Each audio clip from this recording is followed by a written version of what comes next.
Buenas tardes, chicos. Nuevamente. Nunca había tenido tanta concurrencia, ¿no? Chicos, ¿qué les parece la prueba?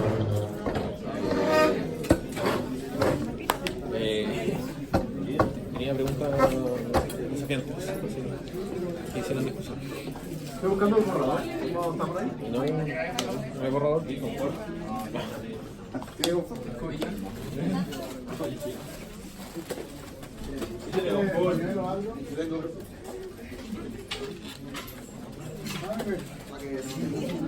Qué asegurada.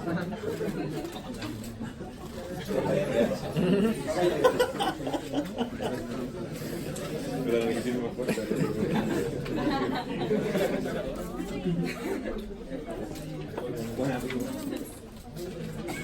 Ya, chicos, ¿qué les parece la prueba? ¿Bien o no?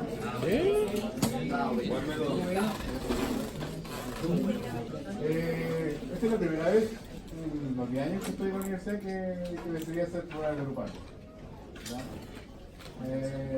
Ha sido una grata sorpresa, para mí por lo menos, porque la asignatura que lo he aplicado, o sea, los cursos que lo he aplicado, los chicos han participado casi todos. Y eso es como una de las aprensiones que los profesores tenemos. Y suele suceder, por ejemplo, cuando se hace un trabajo en grupo siempre hay un parásito por ahí. Son siempre bien molestos los parásitos. ¿Ya? Yo cuando estaba en la universidad, debo confesarlo, a mí me gustaban mucho los trabajos en grupo, ¿ya? Precisamente por eso. Porque en mi afán de conseguir un buen resultado del trabajo que me proponía, terminaba haciendo trabajo yo. Entonces, por eso no me agradaba mucho el trabajo en grupo, pero he visto un buen comportamiento en casi todos los alumnos. Estoy haciendo cursos de kinesiología, biología celular para kinesiología y microbiología. Tengo 2 secciones de microbiología, ustedes saben. El nivel 3 y el nivel 5. ¿Sí? Estoy con el curso. Y han participado todos, por lo menos. Ha sido una buena experiencia. Ahora, mi preocupación es que para la próxima prueba, ustedes se relajen y digan, va a ser en grupo. Y eso yo no se lo puedo asegurar. Sobre todo porque yo les aseguré que la segunda prueba va a ser con torpedo. ¿Sí? Entonces no se confíen, chicos. La metodología podría cambiar. Pero otra aprensión que yo tengo en particular es que todos estos años he tenido alumnos de medicina. He hecho clases de alumnos de medicina. Entonces, el alumno de medicina por lo general es bien competitivo. Entonces mi principal preocupación es que de repente mañana no, pero estoy diciendo así, mañana cuando le entregue la prueba, no se la voy a entregar mañana. Pero el día que se le entregue las notas, alguien venga así como bien maliciosamente y me diga, profe, ¿sabe qué? Esa nota es mía, no es de mi compañero. No sé, ¿va a pasar o no? Tengo que estar preparado para eso.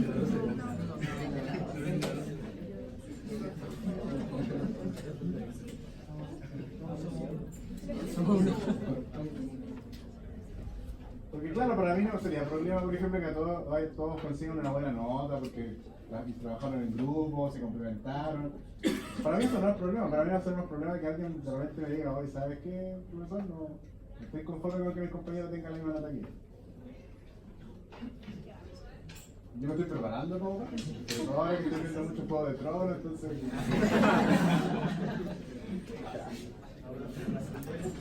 Bueno, espero que no.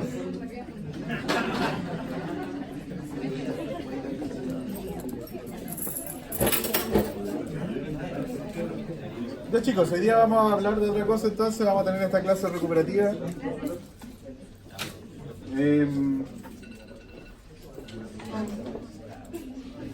Igual siento que ustedes como que no dan mucha opinión, ¿eh? Igual me preocupa eso. A cualquier cosa, siempre que yo hablo, no sé, yo espero que ustedes participen.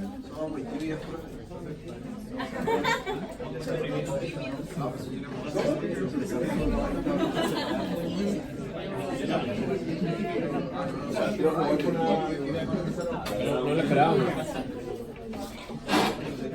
En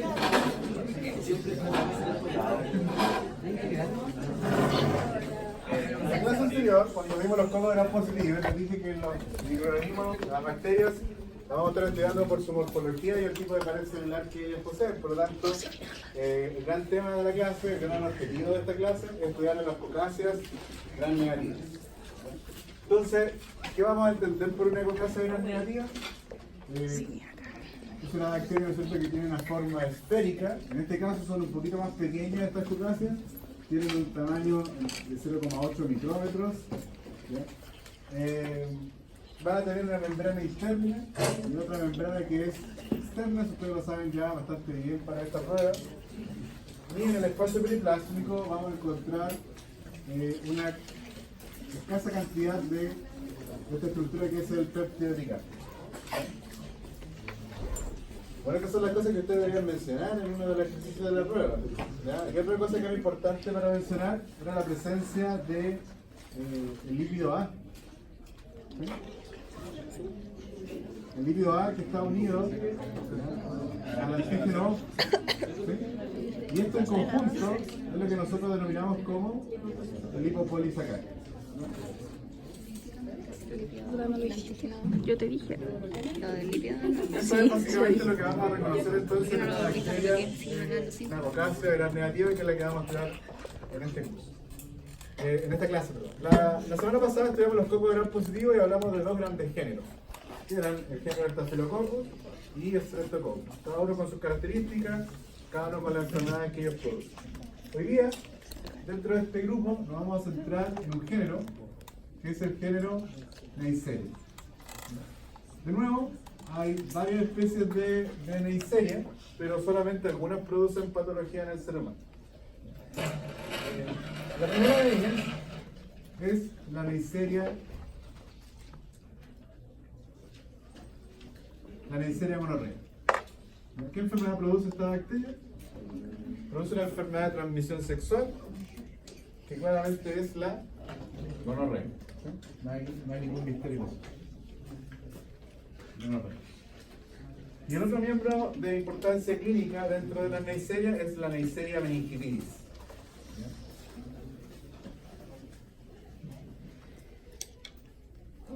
Neisseria entonces meningitidis. ¿Qué enfermedad va a producir esta Neisseria? Principalmente produce meningitis. Excelente, ¿sí? Somos nada. ¿Ven cómo saben microbiología? Produce entonces meningitis, entre otras cosas. Estas bacterias se han adaptado a vivir en el huésped y tienen algunos factores de virulencia que comparten y otros que son particulares de la bacteria. Vamos a hablar primero de algunos factores de virulencia que son propios de ambas, tanto de la Neisseria gonorrea como de la Neisseria meningitidis, y después nos vamos a ir de lleno a cada una de ellas. Bueno, ambas son esféricas, tendrían ese diámetro de 0,8 micrómetros, pero aquí va a aparecer algo que es distintivo de las Neisserias, que no está en otras bacterias. En algún momento yo les dije que las bacterias tenían un único ADN bacteriano. Las Neisserias van a tener 3 copias de este ADN bacteriano. Si lo pudiéramos graficar, sería como que el ADN de las Neisserias sería más o menos así. Acá hay uno de esos cromosomas.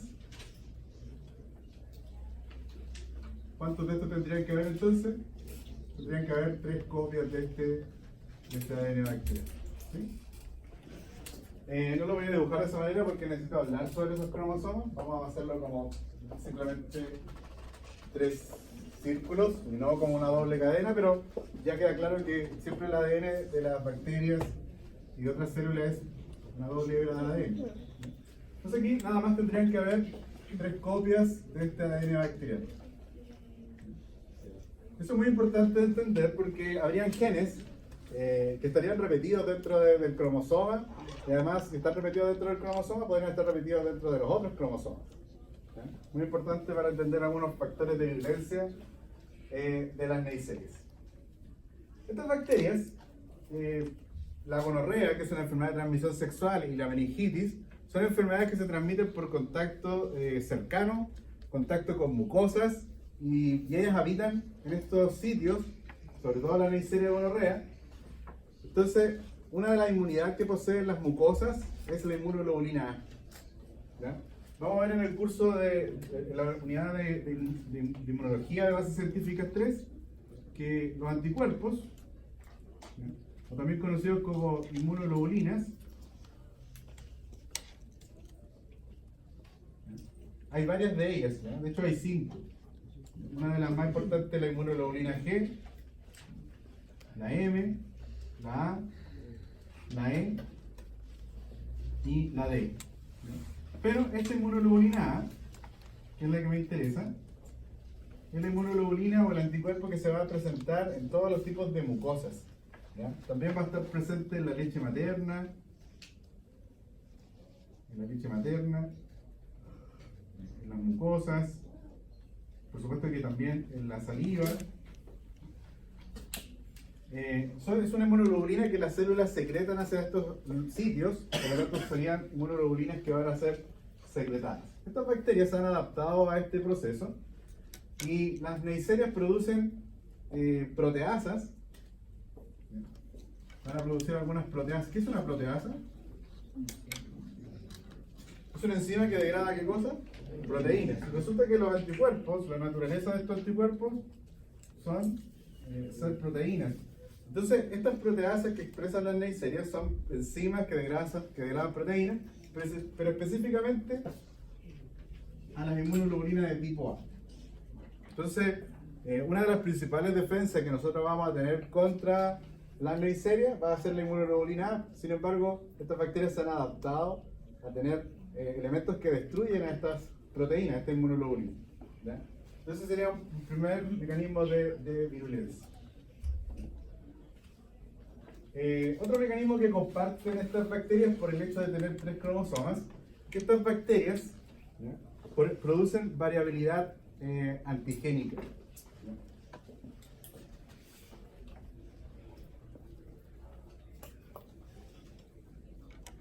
Variabilidad entonces antigénica. Y esto está directamente relacionado con la presencia de 3 cromosomas dentro de la cocasa. ¿A qué se refiere esta variabilidad antigénica? Una de las proteínas que sirve para la neisseria adherirse a la mucosa es una proteína que va a estar también en la membrana externa de estas neisserias. Y una de esas proteínas se denomina proteína OPA-A. Y si es una proteína, antes de ser proteína, ¿qué es lo que fue? Siendo proteína es aminoácido. Una proteína está compuesta por aminoácidos, ¿sí o no? ¿Sí o no? ¿Sí? ¿Qué fue antes de ser proteína? Un ARN. ¿Y antes de ser ARN? ADN. Entonces, si la bacteria tiene una proteína de superficie que denominamos como OPA, eso significa que en el genoma de la bacteria tienen que haber genes. ¿Para qué? Para la proteína OPA. Entonces, vamos acá a graficar algunos de estos genes. Y estos genes se pueden repetir dentro del genoma, dentro de un cromosoma, o estos genes podrían estar también en otros cromosomas. Entonces, pregunto, chicos, ya que hicieron esta prueba individual. Hay varias repeticiones de este gen que denominamos como el gen OPA. Pregunta que podría haber sido de la prueba de hoy día. ¿Sería energéticamente beneficioso para esta neisseria estar expresando todos los genes OPA al mismo tiempo? ¿Por qué no? Se sobresatura la membrana. Ya, pero ¿qué va a significar estar expresando la proteína? Gasto de energía. Entonces es un absurdo que si la bacteria tiene varias copias del gen, lo exprese todo al mismo tiempo. Eso no va a ocurrir. ¿Ya? Entonces, por lo general, uno de estos genes se expresa al mismo tiempo. No solo uno de ellos. Podríamos entonces numerarlos para no confundirnos. Podríamos decir que hay un gen OPA1, OPA2, OPA3, OPA4, 5, 6, 7. Más. ¿Ya? Lógicamente hay muchos más, pero el espacio del dibujo lo permite hacer más, pero evidentemente habría más genes OPA, ¿ya?, para expresar esta proteína. ¿Para qué servía esta proteína? Para la adherencia. ¿Ya? Es una proteína que participa en el proceso de adherencia a las células de esta bacteria. Entonces, entendemos que no va a estar expresando todos los genes OPA, por lo tanto los va a estar expresando de manera paulatina. Si una persona tiene gonorrea o meningitis por una Neisseria meningitidis, la bacteria va a estar expresando una única de estas proteínas OPA. Supongamos que la primera Neisseria que ingresó en este momento es una Neisseria que está expresando la proteína o el gen OPA9. Por lo tanto, la OPA que está, ¿no es cierto?, en la superficie obedece a ese gen. Sería una proteína que viene del gen OPA9. Entonces, como ya lo hemos explicado en otra oportunidad, esta bacteria que ingresa, esta bacteria que está ingresando, que infectó a una persona, esta bacteria comienza a crecer. Y esa bacteria está creciendo, expresando ¿qué proteína? OPA9. ¿Sí o no? La Neisseria va a crecer sin ningún problema, pero se va a encontrar con la respuesta inmunológica del huésped. Eso va a ocurrir, sí o sí. Entonces, si hay una proteína OPA9, el sistema inmunológico de ese huésped va a responder produciendo un anticuerpo ¿contra quién? Contra la proteína OPA9. ¿Sí o no? Entonces, aquí van a comenzar a aparecer los anticuerpos anti-OPA9. Por lo tanto, si aparecieron los anticuerpos, ya tenemos una defensa. ¿Qué creen que va a pasar con estas bacterias? Van a empezar a morir porque los anticuerpos la están atacando. ¿Sí? Entonces, el número de microorganismos comienza a descender. Frente a esta situación, la bacteria, ya que hay alguien que la está destruyendo, podría entonces comenzar a producir este proceso de variabilidad antigénica, y ese proceso va a consistir en silenciar el gen OPA9. Y por lo tanto, va a comenzar a expresar cualquiera de los otros genes, el OPA7. Por lo tanto, las bacterias que sobreviven a esto están expresando otro tipo de proteínas para la cual no hay anticuerpos. Por lo tanto, ¿qué pasa con el número de microorganismos? Comienza a aumentar, pero estos organismos están expresando otra de las proteínas OPA. ¿Hasta cuándo va a resultar efectivo este crecimiento? Hasta cuando, ¿no es cierto?, aparezcan, ¿no es cierto?, anticuerpos, ¿anti quién? Anti-OPA, OPA7. ¿Sí? ¿Qué va a pasar aquí de nuevo? Cuando aparezcan estos nuevos anticuerpos, el número de microorganismos vuelve a disminuir. ¿Y qué posibilidades tiene esta bacteria? Muchas. Por lo tanto, podría silenciar ahora nuevamente OPA7 y comenzar a expresar OPA4. Por lo tanto, vuelve a crecer el microorganismo. ¿Hasta cuándo? Hasta que aparezcan anticuerpos anti-OPA4. ¿Entendieron el concepto? Esto es lo que nosotros denominamos como el proceso de variabilidad antigénica. ¿Ya? La bacteria básicamente, o el microorganismo, podría básicamente cambiar. ¿Qué cosa está cambiando? ¿Qué cosa dejó de expresar y expresó uno nuevo? ¿Qué cosa fue lo que cambió de ella? La expresión del gen. ¿Y el gen en qué resultó? En una proteína. Básicamente lo que ella está haciendo, está cambiando las proteínas de superficie. Y eso está haciendo comportar al microorganismo como un organismo completamente nuevo. ¿Sí? Otro mecanismo de virulencia que tienen los cocos gram negativos, ¿ya? Es la expresión de una enzima muy importante, que se denomina sialintransferasa. Sialintransferasa. Estas neiserias, ya sea la Neisseria gonorrea o la Neisseria meningitidis, se van a enfrentar con mucosas de nuestro organismo. Entonces van a haber células epiteliales a las cuales ellas se van a enfrentar. Aquí podríamos dibujar un par de células epiteliales. Por ejemplo, podrían ser células de la vagina, ¿ya? Estamos hablando en el caso de la gonorrea. Entonces ahí aparece esta Neisseria gonorrea y está enfrentándose a las bacterias. Estas bacterias no invaden, todas son de vida extracelular.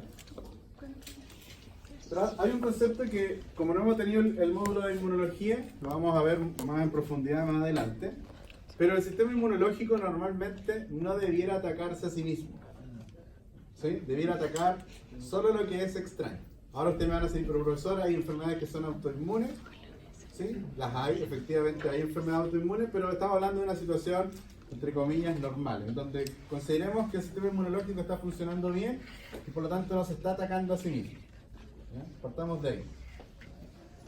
Entonces, estas células tienen membrana plasmática, igual que las bacterias, por supuesto, tienen lípidos acá de membrana, los lípidos que se están exponiendo hacia la superficie, y estos lípidos podrían estar entonces asociados a un carbohidrato en particular, que es el ácido ciálico.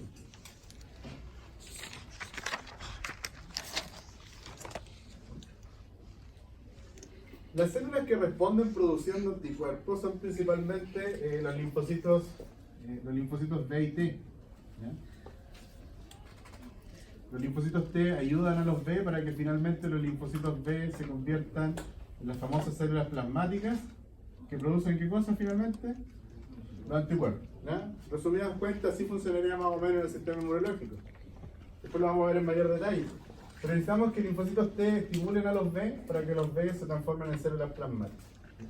En el proceso de maduración,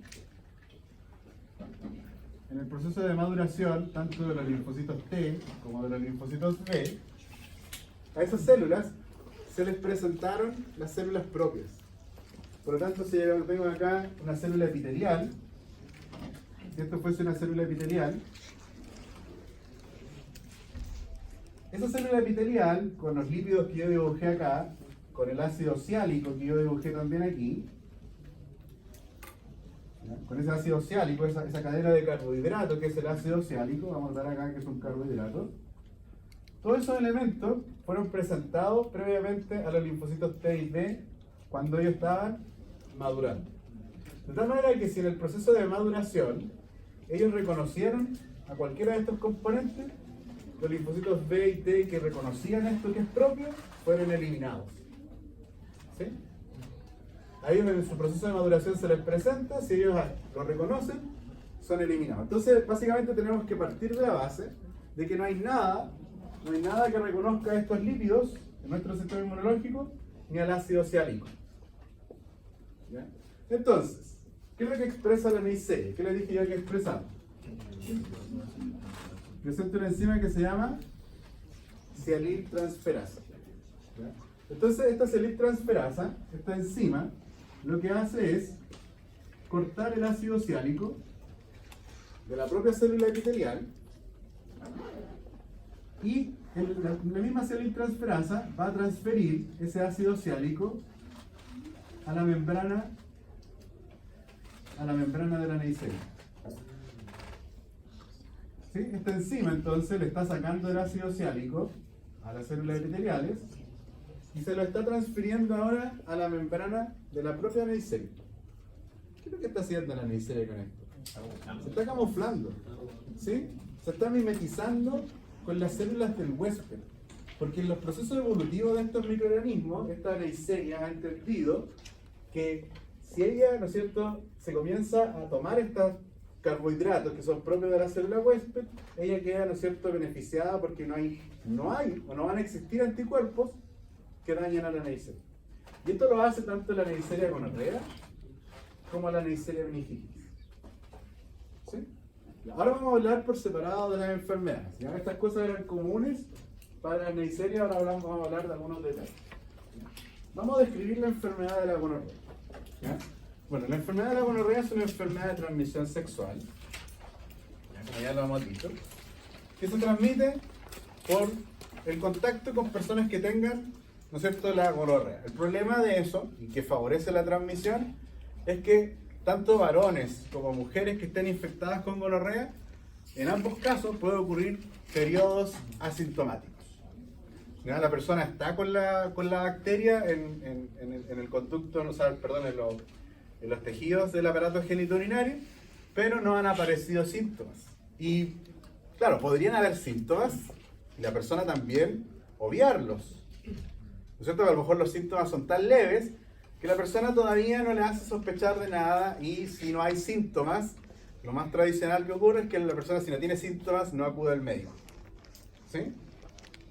Pero también podría ocurrir que la persona se esté haciendo la loca con los síntomas están, pero la persona aún así con los síntomas no consulta, y eso es grave, porque si no hay consulta obviamente no va a haber tratamiento.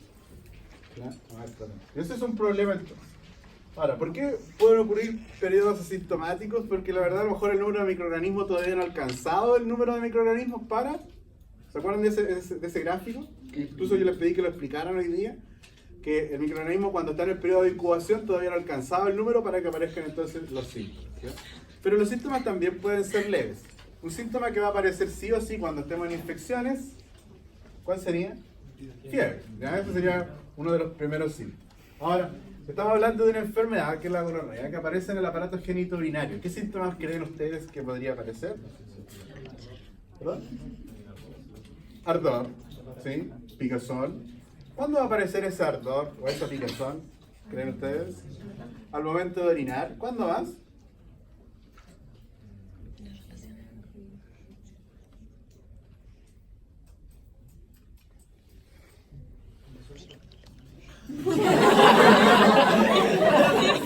Cuando se ocupe. ¿Cuándo lo ocupamos?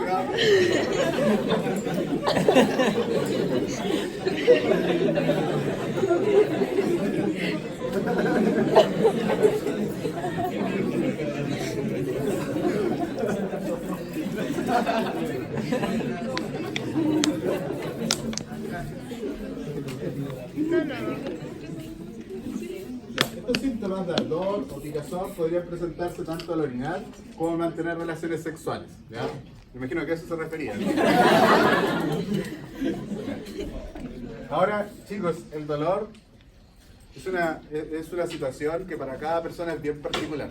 ¿Ya? Ustedes me imaginan que en sus asignaturas clínicas van a poder definir, hay una escala para describir el dolor, pero aún así, aun cuando hay esta escala, el dolor es súper subjetivo.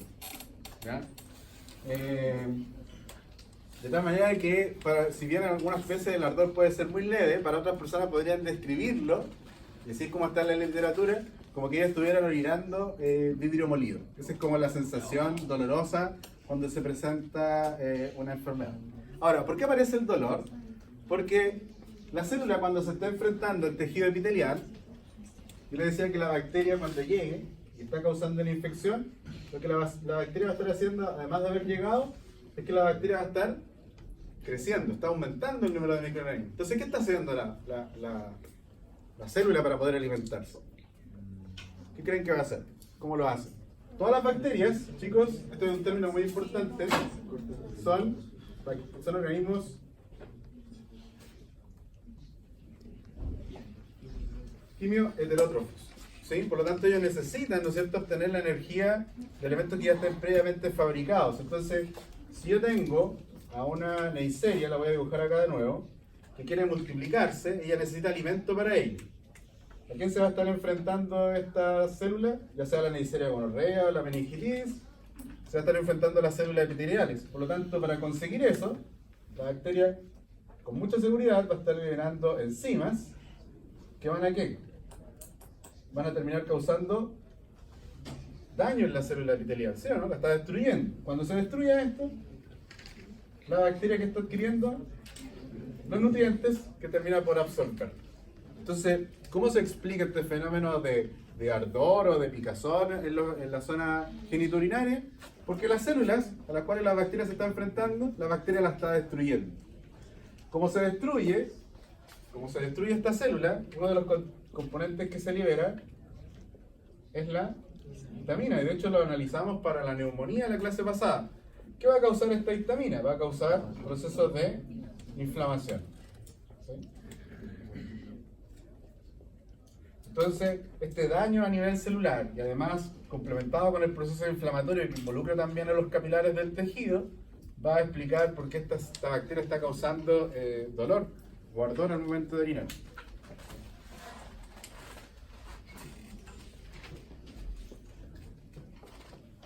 Bueno, la enfermedad podría presentarse tanto en varones como en mujeres, les decía. No hay discriminación acá. Y ha habido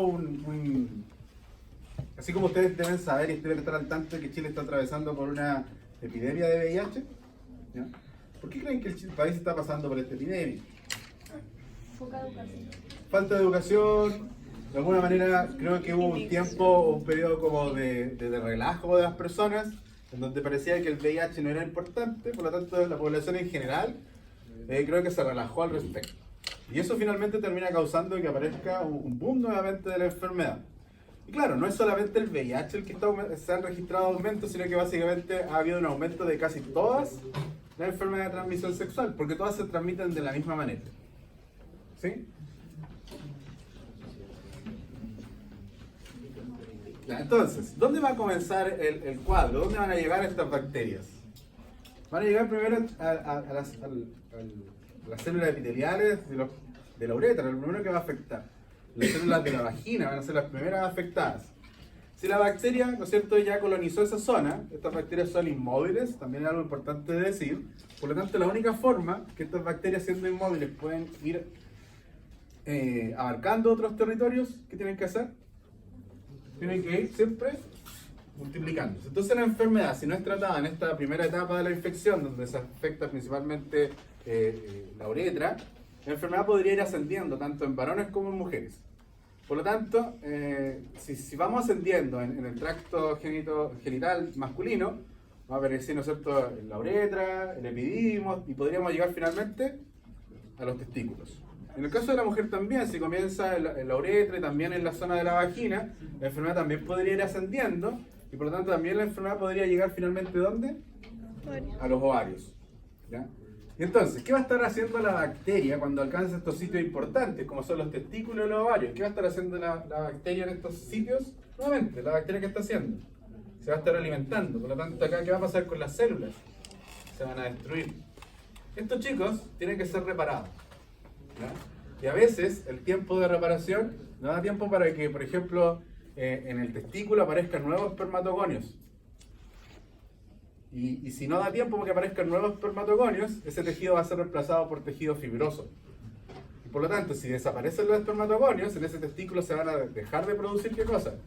Espermatozoides. Por lo tanto, una enfermedad que alcance este tipo de tejido, perfectamente ya podemos entender que podría causar esterilidad.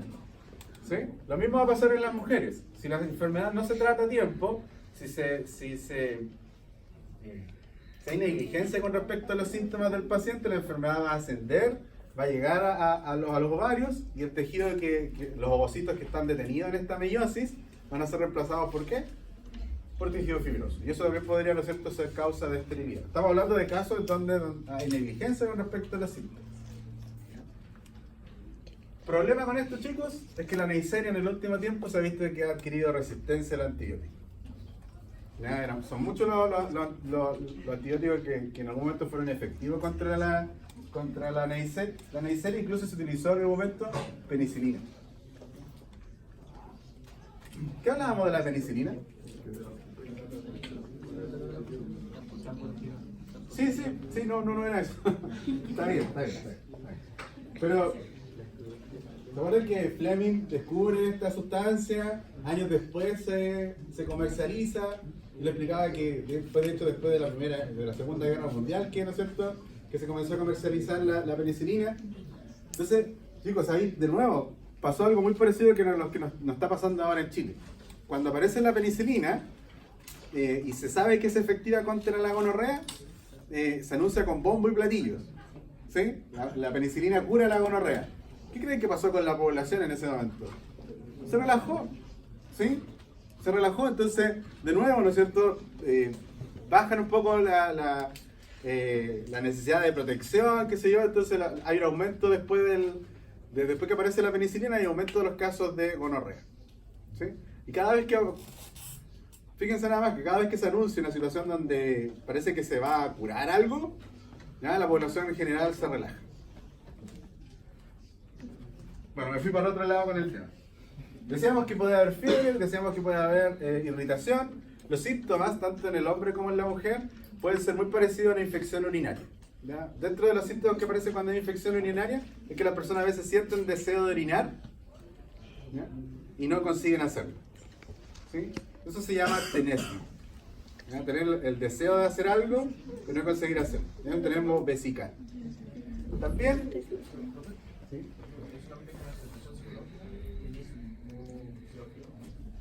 hay como la sensación de querer orinar y está en el propio órgano. ¿Sí? Hay una combinación ahí de eventos. Otra cosa que puede ocurrir, chicos, con esto es que la persona puede haber orinado y después incluso de haber orinado seguir con la sensación de querer venir. Y eso ya es más bien psicológico, ¿sí? Lo que preguntaba ahí el chico, compañero. Y algo que también es característico en la gonorrea es que podría aparecer exudado, ¿ya? Tanto en varones como en mujeres podría haber secreción de pus, ¿ya?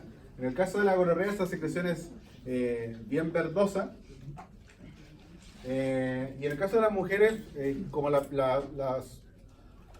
exudado puede acompañar el flujo vaginal, obviamente va a haber un mayor flujo vaginal para el caso de la mujer infectada.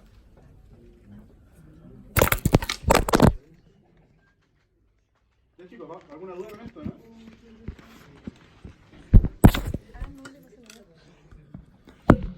Bueno, el pus está compuesto por varios elementos, me parece que yo lo mencioné en algún momento. Por lo general, hay bacterias que pueden estar vivas o pueden estar muertas. ¿Ya? Ahí hay un conjunto de elementos. Ahora, ¿habrá solo bacterias? No. Por ejemplo, si la pus está ocurriendo acá en el tracto genitourinario, van a haber células del tejido, células en este caso, que serían células epiteliales en este caso. ¿Ya? Por ejemplo, si hay un proceso necrótico en el hígado, obviamente no van a ser células epiteliales, van a ser células hepáticas, los hepatocitos. ¿Ya? Pero vamos a cambiar acá mejor células epiteliales por células del propio tejido, ¿ya? Que van a estar involucradas también. Algunas van a estar vivas, otras van a estar muertas. ¿Quién va a llegar a combatir el proceso infeccioso? Las células del sistema inmune. También, algunas van a estar vivas y otras ya dieron la vida por el proceso. Por lo tanto, ¿cierto? Algunas van a estar también muertas. Entonces, básicamente, el proceso de pus está compuesto por varios elementos, no solamente infecciosos.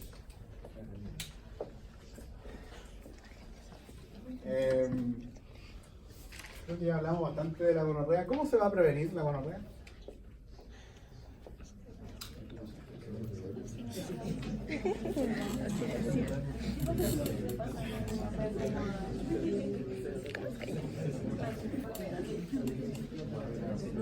Anticonceptivos de barrera, dice acá. ¿Cómo cuáles?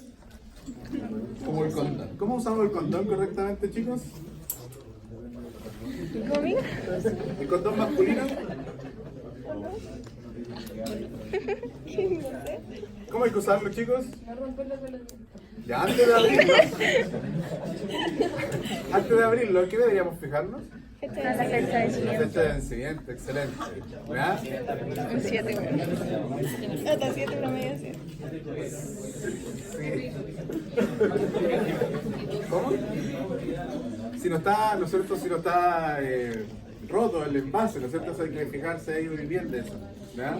¿Qué más? ¿Qué otra precaución deberíamos tener antes de llegar a abrirlo? No guardarlo en la billetera, ¿sí? ¿Verdad? Ese condón que le regalaron cuando llegaron a la pubertad, ¿no es cierto? Y lo guardaron ahí eternamente. ¿Ah? Sería bueno renovarlo. Ay, qué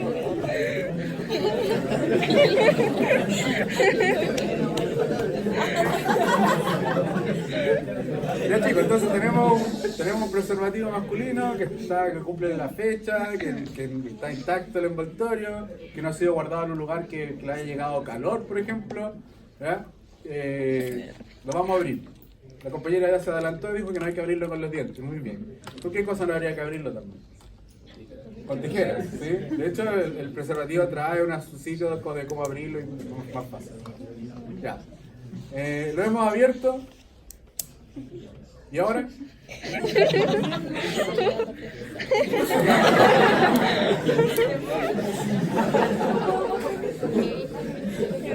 dijo primo? El compañero dice que hay que inflar.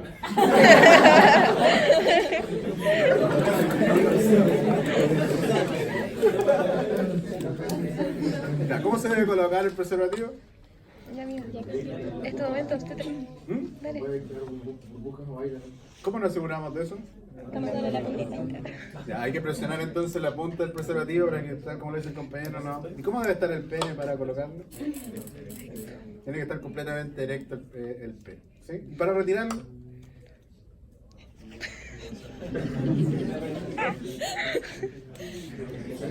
La recomendación recomendación, chicos, es que el preservativo se remueva antes de que, ¿no es cierto?, baje la erección. Sí, eso ya su ¿Y pega. después qué hay que hacer con el preservativo? Se recomienda hacer un nuevo. Sí. Y no tener contacto con los fluidos, obviamente. Ahora, chicos, pregunta. En el caso de la gonorrea, el preservativo es sumamente efectivo, aunque ningún preservativo proporciona 100% efectividad. ¿Ya? Siempre, es igual que los Lysol, por ejemplo, que dicen que el 99,9%. Ya. Los fabricantes de preservativo también nunca ponen el 100% porque ellos igual se quieren, ¿no es cierto?, desalejar, ¿no es cierto?, de alguna demanda, qué sé yo, ¿no es cierto?, alguna bendición por ahí. ¿Ya? Entonces, de todas maneras hay que tener precauciones con esa situación. Se me fue lo que iba a decir. Ya. Otra cosa, recomendaciones es no colocarlo con la boca, por ejemplo, porque se puede romper con los dientes. ¿Ya? Aunque algunas personas lo recomiendan por el erotismo que eso puede causar, qué sé yo. No colocar 2 preservativos al mismo tiempo. ¿Ya? Es súper importante. Eso. Seguro que sí.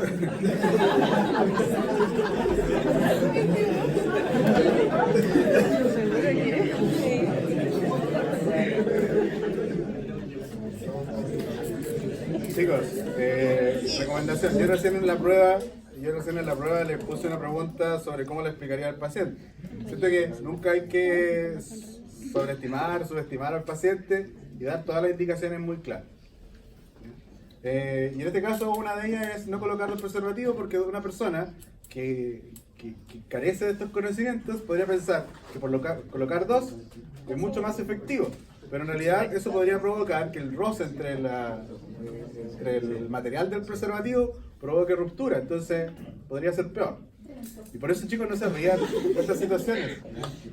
Ya, yo sé que pueden bromear entre ustedes, qué sé yo, pero creo que hay que tener respeto con el paciente. Ahora, a eso iba, chicos.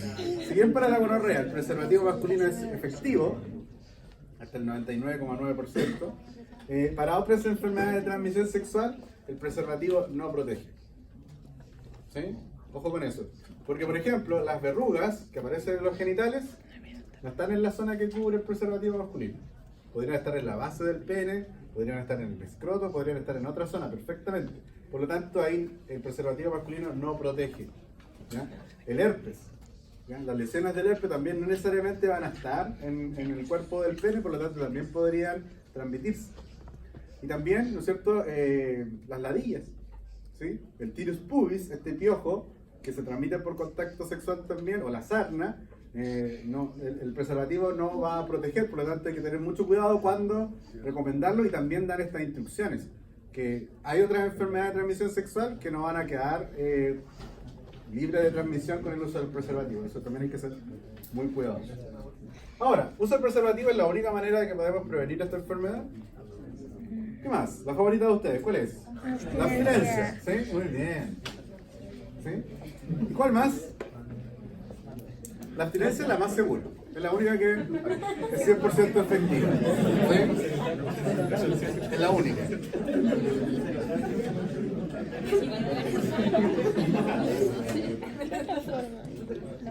¿Cuál será la otra, chicos?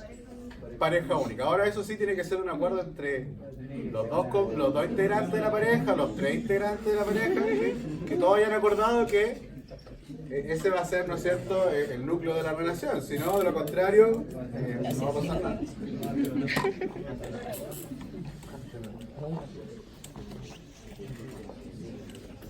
Algo que me está faltando de la gonorrea, de la Neisseria gonorrea, chicos, es que esta bacteria en lugar de tener un lipopolisacárido, esta bacteria tiene un lipooligosacárido.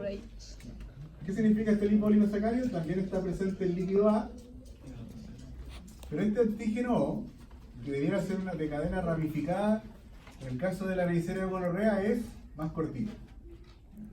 Yo recién les había hablado que la seliltransferasa, ¿qué es lo que hacía? ¿Qué es lo que hace la seliltransferasa? Remueve el ácido ciálico de las células epiteliales y los va a transferir a la bacteria. Precisamente, el ácido ciálico es colocado aquí. Y esta estructura en la Neisseria gonorrea se llama oligosacárido. ¿Ya? Que es básicamente lo mismo que el lipopolisacárido, solo que el antígeno O, este que yo dibujé aquí, ¿qué características posee? Es mucho más corto, menos ramificado que el lipopolisacárido tradicional de la bacteria gram negativa. Ese también es un detalle entonces importante. Vamos a pasar ahora entonces a la Neisseria meningitis. Hay un... Sí, mira. ¿Se puede transmitir de manera vertical? Ah, muy bien, señorita. Me estaba pasando eso. Sí, la gonorrea se puede transmitir de manera vertical. ¿Cómo se puede prevenir que una madre infectada pase la enfermedad al bebé? Cesárea. ¿Sí? Cesárea. Eso pensando en que la mujer podría ser tratada, pero no todos los antibióticos son posibles de usar durante el embarazo. Entonces, si la gonorrea aparece, por ejemplo, casi al final del embarazo, también hay que recurrir a una cesárea. ¿Qué va a pasar con el bebé? ¿Qué mucosas se van a poner en contacto? Todo está en contacto con la mucosa vaginal, exacto. Claro, todo el cuerpo, pero básicamente estas son enfermedades que aparecen de mucosas. Por lo tanto, a lo mejor en la piel no va a pasar nada. ¿Pero dónde habría mucosa? En los ojos, ¿sí? En la boca. ¿Y de la boca a dónde pasamos?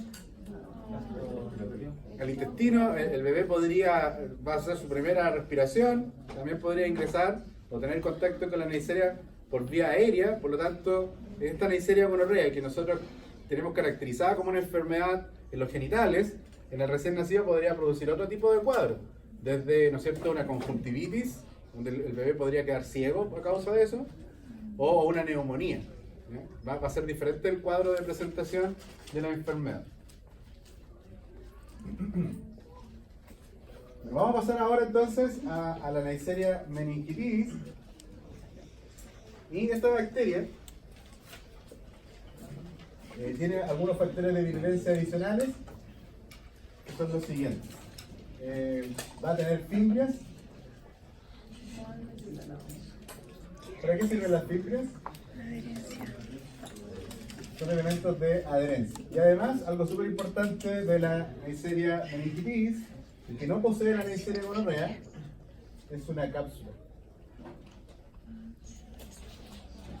Esta cápsula está formada por carbohidratos y diferentes tipos de carbohidratos. La diferencia en los carbohidratos ha permitido clasificar a varias cepas de Neisseria meningitis. De hecho, las vacunas que se utilizan para la Neisseria meningitis son vacunas que contienen algunos de estos carbohidratos. ¿Para qué sirve esta cápsula? Para evitar la fagocitosis. ¿Ya? De nuevo estamos hablando de una bacteria que tiene cápsula. La clase pasada también mencionamos una bacteria capsulada, que era el Streptococcus pneumoniae. ¿Se acuerdan? ¿Cuál es la principal patología que produce? Meningitis. ¿Ya? De nuevo estamos viendo acá una asociación entre la presencia de la cápsula y la capacidad que tiene la bacteria de llegar a producir, ¿qué cosa? Un cuadro de meningitis. Ahora, ¿qué es una meningitis? Una inflamación de las meninges. ¿Ya? ¿Cuáles son las meninges?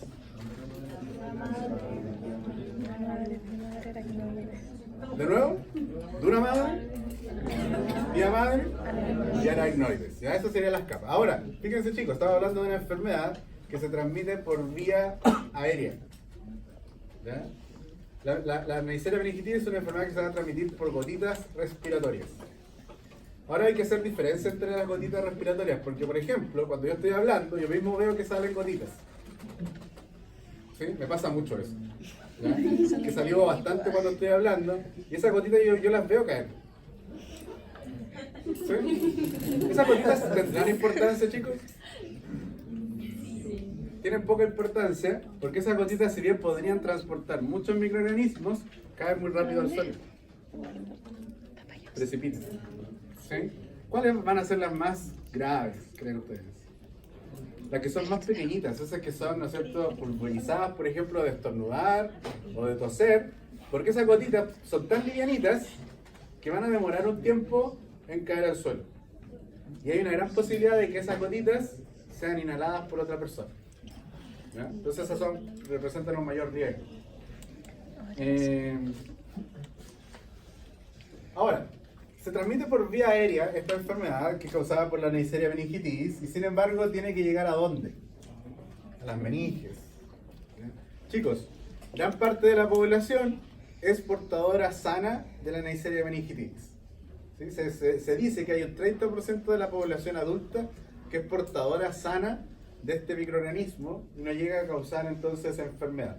Vale decir que la Neisseria meningitis en algunas personas podría ser parte de la microbiota. ¿De qué sitio? De la orofaringe. De ese sitio donde se va a alojar entonces esta bacteria. ¿Y dónde causa enfermedad? Las meninges. Entonces hay que llegar a entender cómo una bacteria que puede alojarse en la orofaringe puede llegar entonces ahora a las meninges. Hay dos hipótesis. ¿Cómo podría llegar una bacteria de un sitio a otro? Creo que ya lo hablamos en algún momento.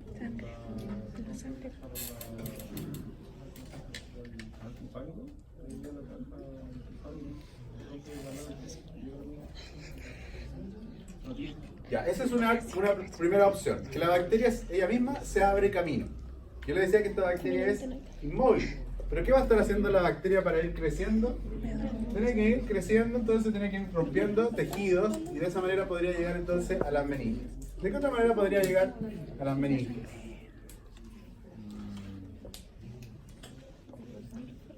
Por la sangre, ¿sí? Por la sangre. Ahora hay otro fenómeno que hay que considerar cuando la bacteria llegue a la sangre. Esta bacteria tendría que atravesar la barrera hematoencefálica para llegar recién a las meninges. Entonces, ahí tienen que pasar otras cosas. La persona tendría que estar atravesando por un proceso inflamatorio en donde la membrana la membrana que constituye la barrera hematoencefálica se hace permeable a estos microorganismos. Eso lo podría provocar, por ejemplo, intoxicaciones con elementos ambientales o algún tipo de drogas que pueda estar consumiendo la persona. No recreativas, sino que podría ser drogas, por ejemplo, para el tratamiento de algún otro cuadro, y eso favorecería, ¿no es cierto?, que la barrera hematoencefálica esté permeable a la llegada de los microorganismos. Esas son las dos formas en que la bacteria podría llegar a las meninges.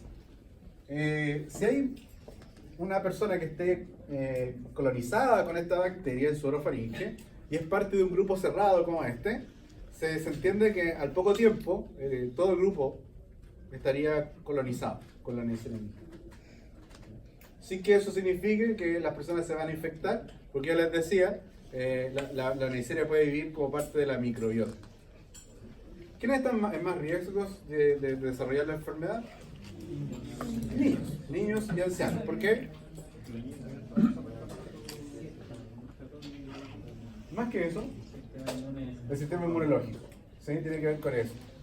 También otro caso de inmunosupresión, ya sea el tratamiento de un cáncer, que se podría predisponer a las personas a la infección por la Neisseria meningitis. ¿Cómo vamos a prevenir esto? No vamos a hablar todavía de la prevención. Tenemos que llegar a algo súper importante, chicos. Les decía que en la población adulta el 30% puede ser portador sano.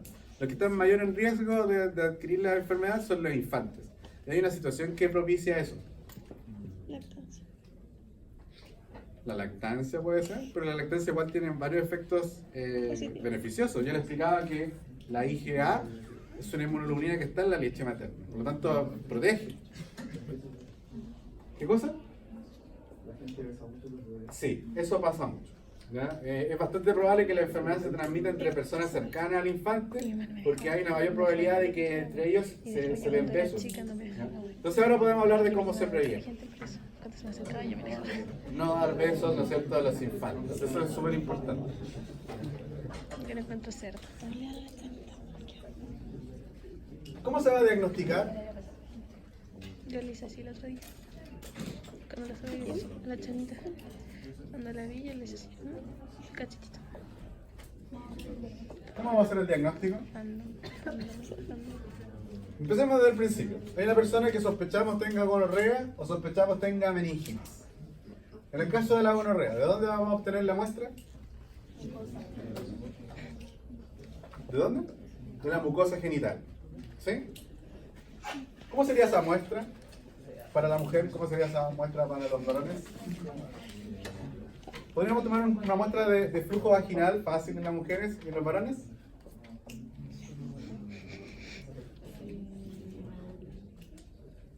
¿También? Con un cotonito, ¿sí? Tomamos una muestra de secreción uretral. ¿Sí? ¿A dónde llevamos esta muestra? Al laboratorio.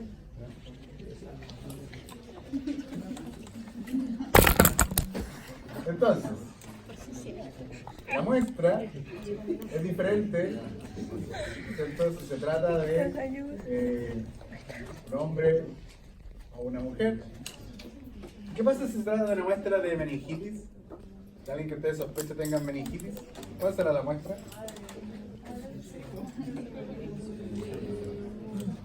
¿Por qué se cayeron? Modelo mágico. Líquido cefaloespinal. ¿Sí? El líquido cefaloespinal es un líquido que se describe como agua de roca porque es un agua muy limpia en condiciones normales. Pero cuando hay infecciones de tipo bacteriana y no virales, estamos hablando solamente de infecciones bacterianas, el líquido cefaloespinal adquiere un grado de turbidez que parece leche. Entonces, el médico, que es la persona que se encarga de hacer esta toma de muestra, tiene que ir con una aguja hacia quizás en la... una punción lumbar. ¿Sí? Ese era el nombre del procedimiento. Punción lumbar. Ese procedimiento siempre lo hace un médico. ¿Qué cosa está rara? El médico cuando hace el procedimiento, Sí. inmediatamente puede ver el aspecto del líquido cefaloespinal y aparece entonces lechoso. Y eso ya es un indicio de que hay una infección de tipo bacteriano. Pueden haber meningitis virales, chicos.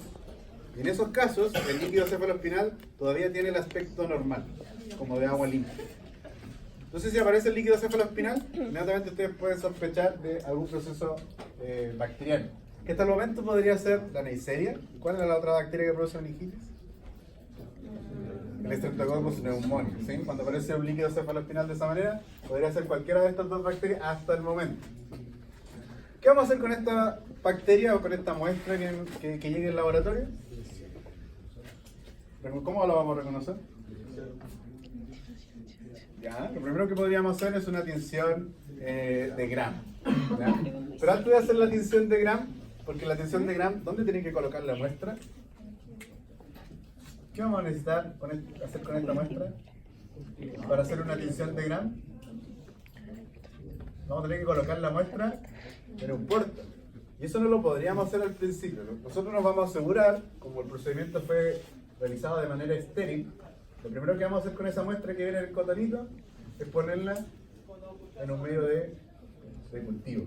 Y lo que queda de ese cotonito, después de haber sembrado en el agar que corresponde, podemos colocar la muestra en el flor.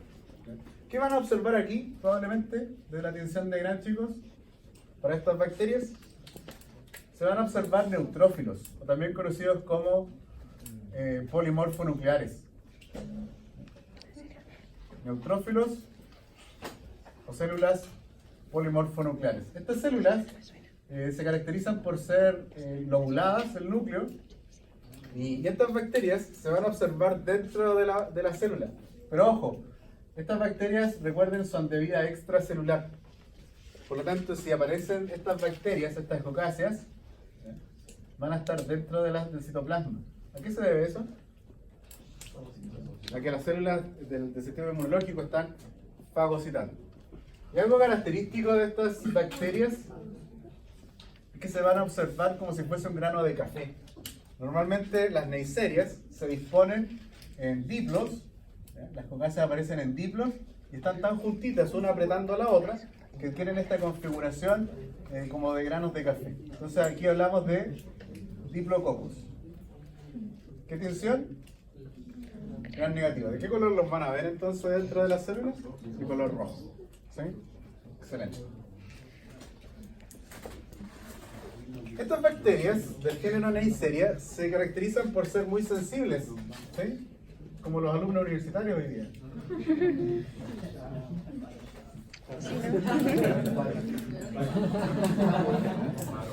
Estas bacterias son muy sensibles, ¿verdad? De hecho, esto explicaría por qué se transmiten las bacterias, estas dos bacterias que estamos estudiando hoy día, por qué estas bacterias se transmiten como se transmiten, ¿verdad? Son muy sensibles a la desecación, ¿verdad? ¿Se acuerdan que la semana pasada, la clase de la semana pasada fue, no?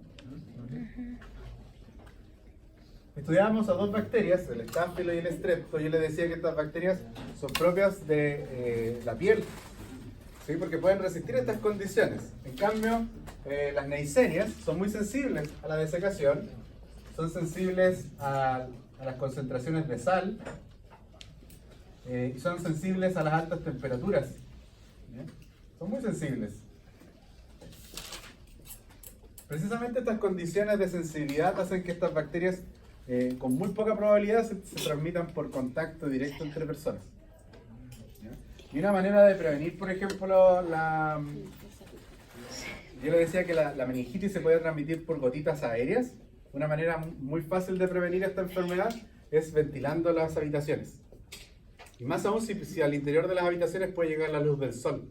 Porque estas condiciones de ventilación y luz solar inmediatamente van a matar a estas bacterias que son muy sensibles. Y esto explicaría por qué estas bacterias también se transmiten solamente por contacto muy cercano entre las personas. ¿Sí? El medio de cultivo que se va a utilizar para el diagnóstico de estas enfermedades es un medio de cultivo que se llama Dyer-Martin.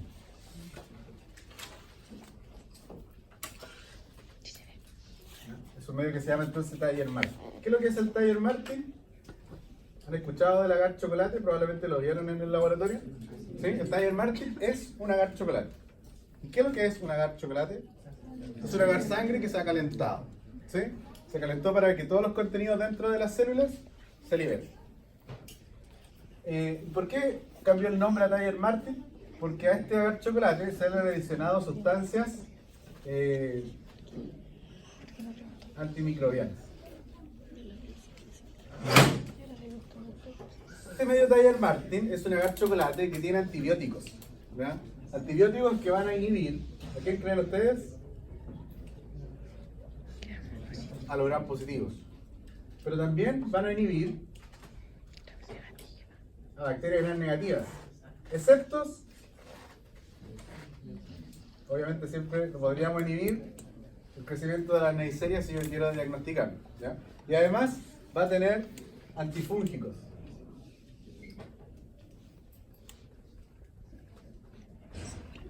Entonces, el Dyer-Martin es un agar chocolate que se ha modificado, y la modificación que tiene es que se le han adicionado estos componentes antimicrobianos. Por lo tanto, básicamente en el medio Dyer-Martin, si crece algo sobre él, serían colonias del género Neisseria. Por supuesto que puede haber una posibilidad de que no sea Neisseria. ¿Ya?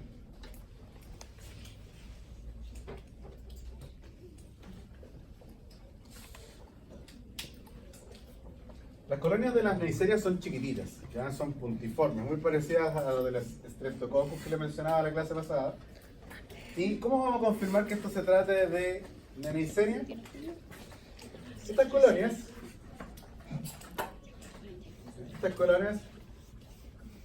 van a ser colocadas sobre un papel filtro, y en ese papel filtro se va a evidenciar una reacción que sea positiva o negativa. En la reacción positiva me va a indicar que esa colonia efectivamente es del género Neisseria.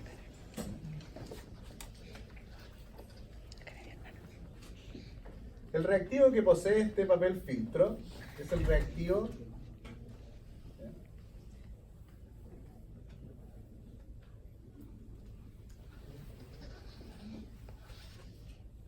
parametil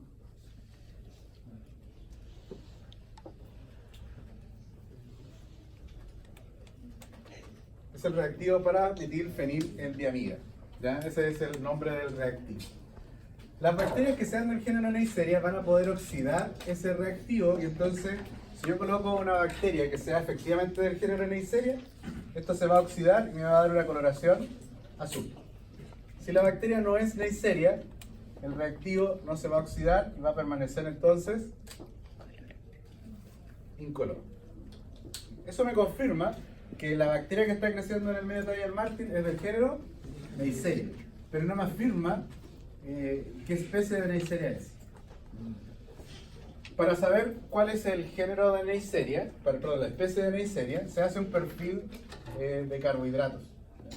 La bacteria se va a poner a crecer en diferentes tipos de carbohidratos y dependiendo de los carbohidratos que sean fermentados, me va a aparecer entonces la especie específica de Neisseria. Eso es algo que se hace en el laboratorio.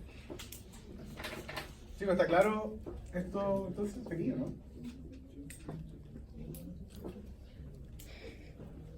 Duda entonces, chicos, para pasar al otro tema. Voy a perder el programa.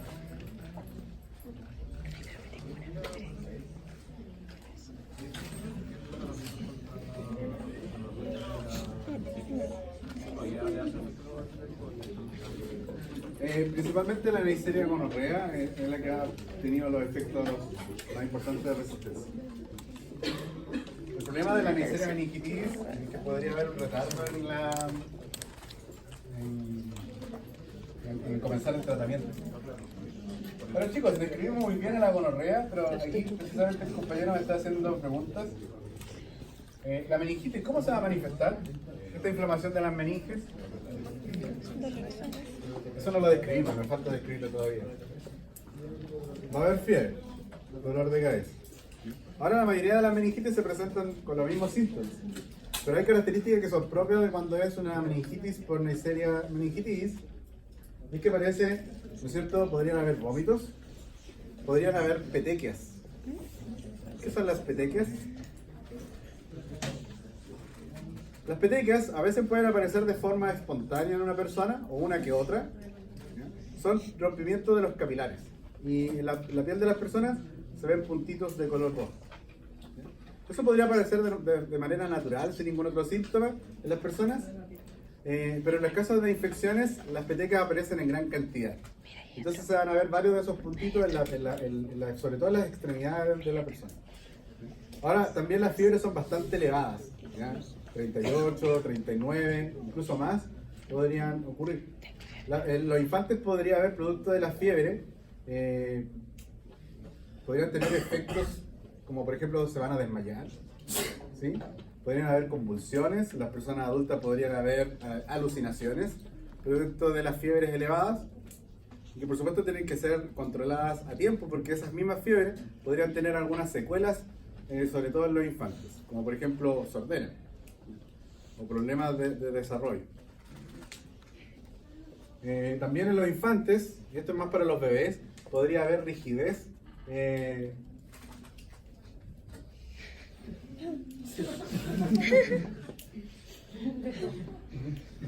Podría haber rigidez de la nuca. ¿Ya? Imagínense un bebé que todavía no es capaz de sostener su cabeza y de repente ustedes observan ese fenómeno. Claro. Petequias. Yo también. Petequias.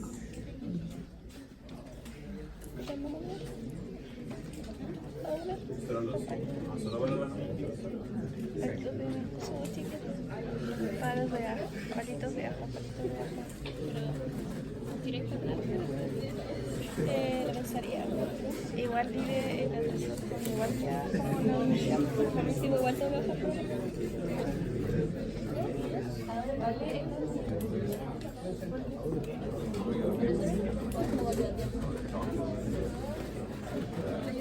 Ya chicos, nos queda poquito tiempo, vamos a hablar rápidamente de dos agentes más que están clasificados como cocobacilos gram negativos. ¿Ahora qué creen que se debe a esta denominación? es el alcohol.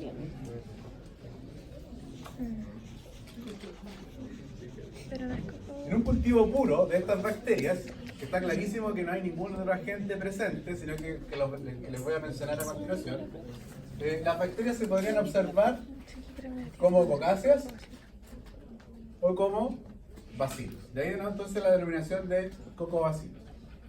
Hay dos bacterias que están dentro de esta clasificación y que son de importancia médica, y que son el Haemophilus, las especies de Haemophilus, y especies de Bordetella.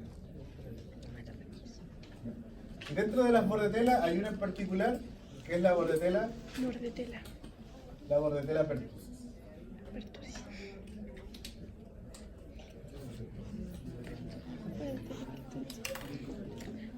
Dentro de los Haemophilus, de importancia médica, está el Haemophilus influenza.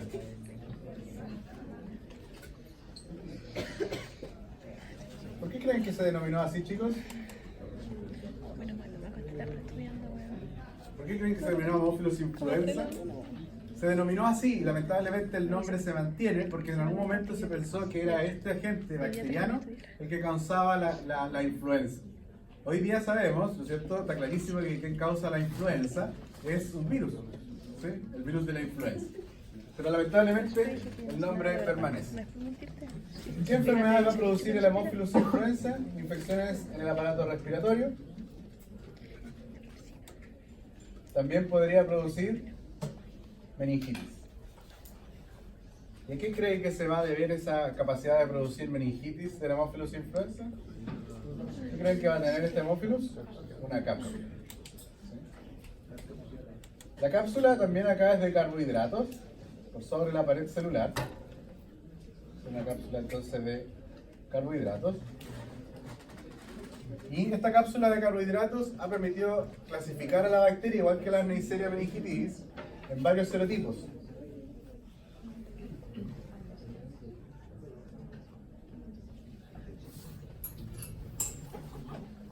Los serotipos son 6, dependiendo del carbohidrato que predomine en la cápsula, A, B, C, D, E y F.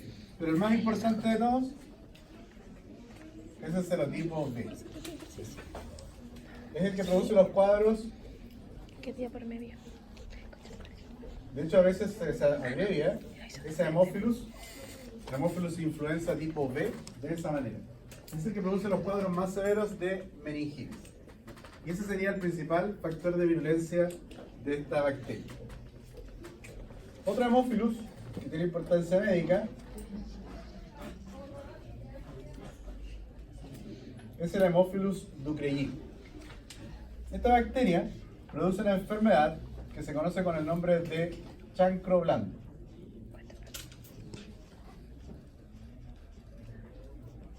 O también conocido como chancroide. Serían los dos nombres que se denomina esta enfermedad. El chancro blando o chancroide es una enfermedad que aparece también producto de contacto sexual. Puede aparecer en el pene, en el escroto, en las paredes internas de la vagina o incluso en la zona rectal. De tal manera que como en el tracto reproductor femenino o en el caso de la zona rectal, aparece en esa zona la úlcera, que eso es básicamente el chancro. Las personas podrían no verla. ¿Cuál es el riesgo de eso? No tratar. ¿Qué va a pasar? Que las personas que no tratan la enfermedad van a seguir diseminando la infección. ¿Qué es lo que es el chancro? Entonces le decía, ¿sí? ¿Eso no es sífilis? No. Que también produce. Sí. De hecho, el diagnóstico diferencial para el chancro es la sífilis, que en la etapa primaria aparece una úlcera. Bueno. La bacteria va a ingresar por las lesiones que se producen durante el acto sexual. Usted sabe que el roce entre el pene y la mucosa, ya sea vaginal o anal, podría producir lesiones y por ahí entonces va a ingresar la bacteria. En ese sitio es donde va a ocurrir finalmente el chancro o úlcera. La zona comienza a tornarse enrojecida, hay inflamación, esa zona luego se inflama, aparece lo que se conoce como una pápula, y luego esa pápula se rompe y da origen entonces a la úlcera.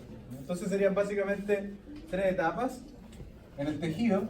Una es de enrojecimiento, luego la pápula, luego ¿qué cosa? El proceso de ruptura de esa pápula, la úlcera. Y eso es lo que se denomina como chancro. ¿Por qué se ha denominado chancro blando? Porque los bordes de la úlcera, ¿cómo van a ser? Blandos. A diferencia del chancro que aparece en la sífilis que mencionaba el compañero, lo podríamos anotar incluso acá. El chancro durante la sífilis primaria Yo quiero comer. La etapa primaria de la sífilis es un chancro de bordes duros.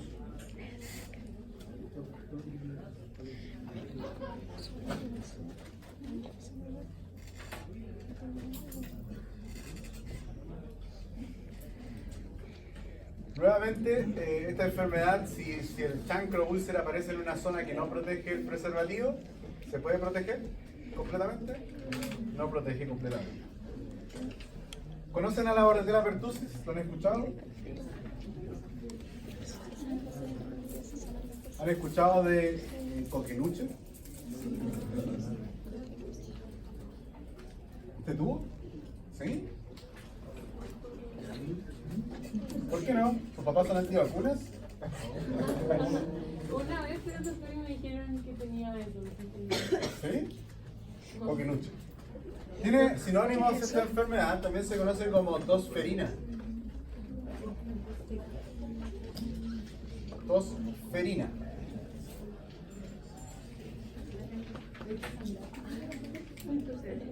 Bueno, la Bordetella pertussis también es una bacteria que pertenece a este grupo de bacterias que son cocobacilos gram negativos.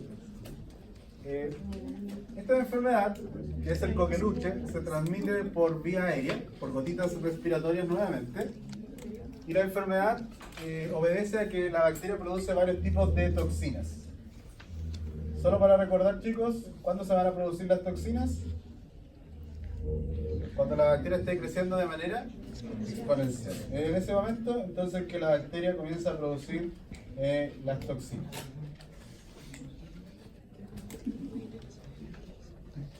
Las toxinas que produce la Bordetella pertussis, una de ellas es la toxina pertussis. Y esta toxina pertussis va a estimular a las células epiteliales del aparato respiratorio. Recuerden que en el aparato respiratorio podemos encontrar estas células ciliadas. ¿Qué va a hacer entonces la toxina pertussis? La toxina pertussis va a ingresar dentro de estas células y va a estimular a una enzima que es la adenilato ciclasa. La va a mantener activada. De manera controlada, la adenilato ciclasa, esta enzima, produce AMP cíclico. ¿Sí? De manera controlada, esta célula va a producir el AMP cíclico. Pero la toxina va a estimular de manera constante esta enzima que es la adenilato ciclasa. Y cuando comiencen a aumentar, los niveles de AMP cíclico, eso va a provocar una respuesta de esta célula que va a enviar agua y algunos electrolitos,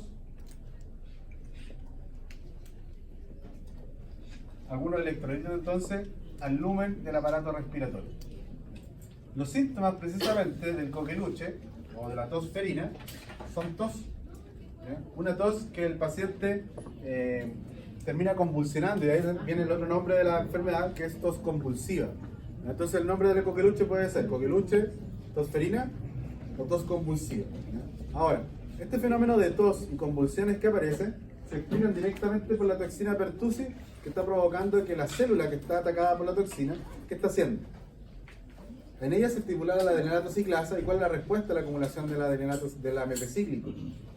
Que la célula comienza a liberar agua. ¿Dónde se estaría acumulando esa agua entonces? En las vías respiratorias. Y esa acumulación de líquido es la que explicaría entonces el fenómeno de estas tos que se presenta con convulsiones. Hay unos videos en YouTube que muestran a un chico con tos convulsiva, que el infante está acostado, comienza a toser acostado y termina de pie, producto de la convulsión. ¿Ya? A algunas personas, en los infantes, también podría ocurrir que, como están tosiendo constantemente, la persona no puede respirar. ¿Sí? Se comienza a colocar, ¿no es cierto?, cianótico, producto de la incapacidad del intercambio del oxígeno. Ahora, ¿esto les parece suficiente para la bacteria, no? Vamos a mencionar una toxina más, chicos, que es la citotoxina traqueal. Me cargaste tan de noche. No me gusta que ya esté tan de noche. Mira, mira.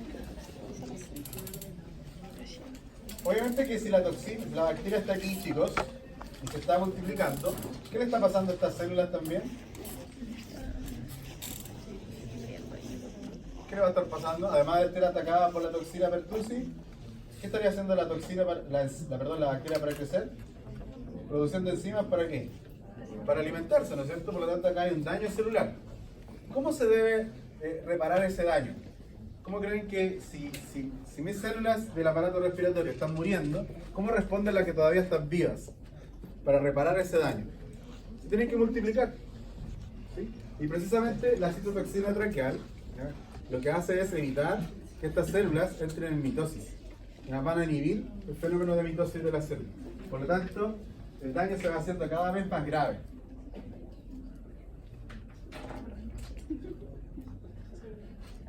Ya chicos, parece que ya los perdí. Me faltan algunos detallitos del coqueluche para que me lo recuerden. La etapa de la enfermedad, por favor, saquen la nota.